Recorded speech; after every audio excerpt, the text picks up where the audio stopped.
বাংলাদেশ সেনাবাহিনীর আধুনিকায়ন প্রক্রিয়া গত এক দশকে নতুন গতি পেয়েছে। দেশের স্থলবাহিনীকে আরও শক্তিশালী, সক্ষম এবং প্রযুক্তিগতভাবে উন্নত করার লক্ষ্যে সরকার বিভিন্ন ধরনের প্রকল্প হাতে নিয়েছে।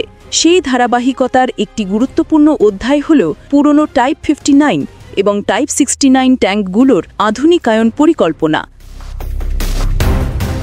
এই দুই ধরনের ট্যাঙ্ক বহু বছর ধরে সেনাবাহিনীর সাঁজোয়া বাহনের মূল অংশ হিসেবে ব্যবহৃত হয়ে আসছে। তবে সময়ের সাথে সাথে এগুলো প্রযুক্তিগতভাবে পিছিয়ে পড়েছে এবং আধুনিক যুদ্ধক্ষেত্রের মানে উন্নত করতে এদের বড় ধরনের আপগ্রেড প্রয়োজন। আর ঠিক এই জায়গায় বাংলাদেশ পাকিস্তান প্রতিরক্ষা সহযোগিতা নতুন আলোচনার কেন্দ্রবিন্দুতে এসেছে। সম্প্রতি পাকিস্তানের বিখ্যাত প্রতিরক্ষা শিল্প প্রতিষ্ঠান হেভি ইন্ডাস্ট্রিজ ট্যাক্সিলার chairman lieutenant general Shakir Ullah Khattak ঢাকার বাংলাদেশ সেনাবাহিনী প্রধানের সঙ্গে উচ্চ পর্যায়ের বৈঠক করেছেন। এই বৈঠককে কেন্দ্র করে দুই দেশের প্রতিরক্ষা সহযোগিতা নতুন দিশা পেতে পারে বলে মনে করা হচ্ছে। বৈঠকে মূলত দুটি পক্ষই ভবিষ্যৎ সহযোগিতা, ট্যাঙ্ক আধুনিকায়ন এবং আর্মার্ড ভেহিকল উন্নয়ন নিয়ে আলোচনা করেছে। যদিও চূড়ান্ত চুক্তির বিষয়ে আনুষ্ঠানিক ঘোষণা এখনও আসেনি, তবে আলোচনা হয়েছে বলেই জানা গেছে। বাংলাদেশ সেনাবাহিনীর ট্যাঙ্ক ইনভেন্টরিতে টাইপ 59 এবং টাইপ 69 ট্যাঙ্ক দীর্ঘদিন ধরে প্রধান শক্তি হিসেবে ব্যবহৃত হলেও আধুনিক যুদ্ধক্ষেত্রে এদের কার্যকারিতা কমে গেছে। প্রযুক্তিগত বিবর্তন, থার্মাল সাইট, উন্নত ফায়ার কন্ট্রোল সিস্টেম, শক্তিশালী ইঞ্জিন এবং আর্মার প্রোটেকশনের দিক থেকে পুরনো মডেলগুলোকে আপগ্রেড করা জরুরি হয়ে পড়েছে। এই বাস্তবতা থেকেই বাংলাদেশ সেনাবাহিনী 40টি টাইপ 59 এবং 58টি টাইপ 69 ট্যাঙ্ক সহ মোট 98টি ট্যাঙ্ক আধুনিকায়নের পরিকল্পনা গ্রহণ করে। প্রকল্পটি বাস্তবায়নের জন্য বিদেশি সহযোগী খোঁজার প্রেক্ষাপটে পাকিস্তানের এইচআইটি একটি সম্ভাব্য অংশীদার হিসেবে সামনে এসেছে। এইচআইটি এশিয়া অন্যতম অভিজ্ঞ ট্যাঙ্ক আপগ্রেডিং প্রতিষ্ঠান। তারা পাকিস্তানের নিজস্ব আল জারার ট্যাঙ্ক প্রকল্প, টাইপ 59 আপগ্রেড, বিভিন্ন মেকানাইজড ভেহিকল রিবিল্ড এবং ফায়ার কন্ট্রোল সিস্টেম আধুনিকায়নে দীর্ঘ অভিজ্ঞতা অর্জন করেছে।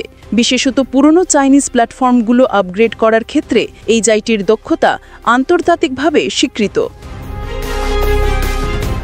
বাংলাদেশের টাইপ 59 এবং টাইপ 69 ট্যাঙ্কও মূলত চাইনিজ প্ল্যাটফর্ম হওয়ায় এইচআইটির সঙ্গে সহযোগিতা তুলনামূলকভাবে সহজ হতে পারে। এই আপগ্রেড প্রোগ্রামে সম্ভাব্যভাবে নতুন 105 মিলিমিটার রিফেল গান, উন্নত optics, thermal sight, digital fire control system, শক্তিশালী ইঞ্জিন, সুরক্ষা বাড়ানোর জন্য আর্মার কিট এবং আধুনিক যোগাযোগ ব্যবস্থা যুক্ত হতে পারে। এসব যোগ হলে ট্যাঙ্কগুলো শুধু আধুনিক হবে না, বরং যুদ্ধক্ষেত্রে বহুমুখী মিশনে টিকে থাকার ক্ষমতাও বাড়বে। পুরনো ট্যাঙ্ককে নতুন ট্যাঙ্কের মতো সক্ষমতা দেওয়া এটিই মূল লক্ষ্য। বাংলাদেশ ও পাকিস্তানের প্রতিরক্ষা সহযোগিতার ইতিহাস খুব দীর্ঘ নয়, তবে সাম্প্রতিক বছরগুলোতে প্রশিক্ষণ, সফর এবং প্রযুক্তিগত সহযোগিতা বাড়ছে।